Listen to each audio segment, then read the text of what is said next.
ওয়াকফ আইনের ব্যাপারে। তারপরে উনি গিয়ে তার ঊর্ধ্বে গিয়ে কি করে বলছেন, আমার তো সবচাইতে বড় প্রশ্ন কি সুপ্রিম কোর্ট এখনো অবধি কন্টেম্প্ট অফ কোর্ট কেন করছেন না?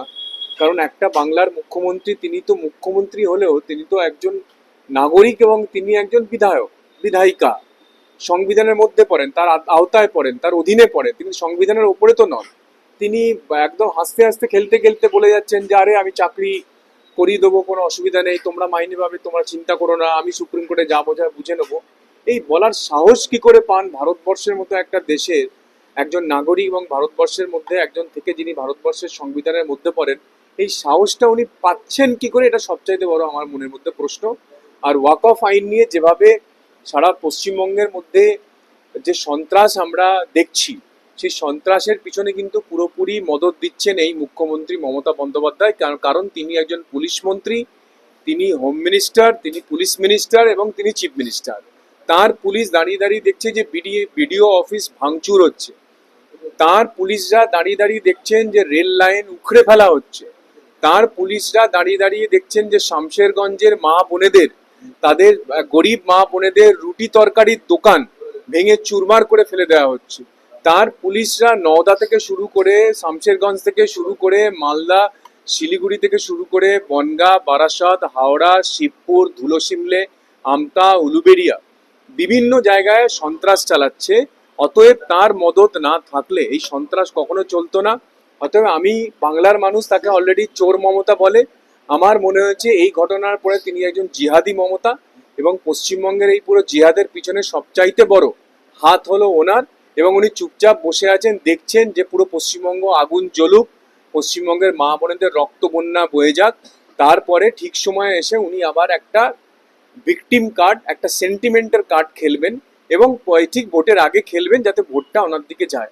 ওনার একটাই মাত্র উদ্দেশ্য, জবে থেকে উনি রাজনীতি করছেন, উনি পশ্চিমবঙ্গের মানুষকে গরিব রাখতে চান, উনি পশ্চিমবঙ্গের মানুষকে অশিক্ষায় ডুবিয়ে রাখতে চান, যাতে পশ্চিমবঙ্গের মানুষরা ওনার থেকে ভাতা পেয়ে ওনাকে ভোটটা দেন এবং ভোটটা পেয়ে উনি মুখ্যমন্ত্রী হন। ওনার একটাই উদ্দেশ্য জীবনের, যে উনি মুখ্যমন্ত্রী থাকবেন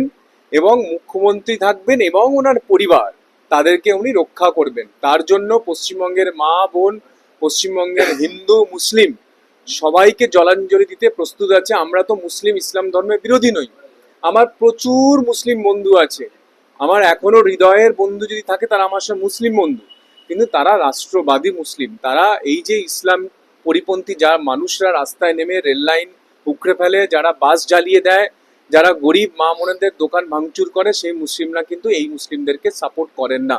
ফলে আমার আন্দোলন বা আমার কথা কিন্তু কোনো মুসলিম বিরোধী কথা নয়। আমার কথা, আমার একটাই স্পষ্ট বার্তা, যে মুসলিম ভাই বোনেরা যারা পশ্চিমবঙ্গের মানুষের ক্ষতি করছেন, পশ্চিমবঙ্গের সম্পত্তির ক্ষতি করছেন, পশ্চিমবঙ্গে আগুন জ্বালাচ্ছেন, পশ্চিমবঙ্গে রক্তবন্যা বওয়ানোর চেষ্টা করছেন এবং করছেন, তাদের বিরুদ্ধে আমি সোচ্চার হয়েছি এবং তাদের বিরুদ্ধে বলছি। এবং আমার একটাই আর্জি, যে রাষ্ট্রপতি শাসন কবে আসবে এটা নিয়ে গত 4 বছর 5 বছর হয়ে গেল পশ্চিমবঙ্গের পাড়ার দোকানে, চায়ের দোকানে, বাসের মধ্যে, রেল স্টেশনে, রাস্তায়, হাটে, বাজারে একটাই আলোচনা চলে যে কেন্দ্রীয় সরকার কেন পশ্চিমবঙ্গে এখনো রাষ্ট্রপতি শাসন নিয়ে আসছেন না। আমাকে সবাই বলেন, আপনারা অনেকবারই প্রশ্ন করেন এটা নিয়ে। আমার মনে হয়েছে যে পশ্চিমবঙ্গের যে কনস্টিটিউশন, যে সংবিধান, তার কাস্টোডিয়ান, তার রক্ষাকর্তা হলো রাজ্যপাল। যে রাজ্যপাল এই রাজ্যের নন, তিনি কেরালা নামক একটি রাজ্য থেকে এখানে এসছেন। ফলে তিনি অ আ ক খ শেখার জন্য মুখ্যমন্ত্রীর কাছে গিয়ে বসে থাকেন। ফলে ওনার সময় নেই যে পশ্চিমবঙ্গের মা বোনেরা যে কাঁদছে, পশ্চিমবঙ্গের মা বোনেদের যে ইজ্জত লুটিয়ে যাচ্ছে, পশ্চিমবঙ্গের ভাই মা বোনেদের যে রক্তবন্যা বয়ে যাচ্ছে, পশ্চিমবঙ্গের গরিব মানুষের যে বাড়ি আগুনে জ্বলছে, সেই দিকে উনি না তাকিয়ে উনি মাঝে মধ্যে গিয়েও অ ক খ শিখতে যাচ্ছেন। সেই জন্য এই রাজ্যপাল পশ্চিমবঙ্গ থেকে চলে গেলে আমার মনে হয় পশ্চিমবঙ্গের বিরাট উন্নয়ন হবে। আগের যিনি রাজ্যপাল ছিলেন ধনখড়জি, তিনি পশ্চিমবঙ্গে রক্ষা করার জন্য বহু চেষ্টা করেছেন এবং প্রচুর আন্দোলন করেছেন। আন্দোলন মানে তার মতো করে করেছেন। তিনি বারবার গিয়ে কেন্দ্রীয় সরকারকে জানিয়েছেন যে পশ্চিমবঙ্গে যে অস্বাস্থ্য পরিবেশ, সেটা থেকে মুক্তি পাওয়ার জন্য কেন্দ্রীয় সরকারের এগিয়ে আসা উচিত। কিন্তু এই রাজ্যপাল মানুষের আমাদের কষ্ট দেখে উনি বোধহয় উল্লসিত হয়ে উনি গিয়ে মমতা ব্যানার্জির কাছে গিয়ে অ ক খ শিখছেন।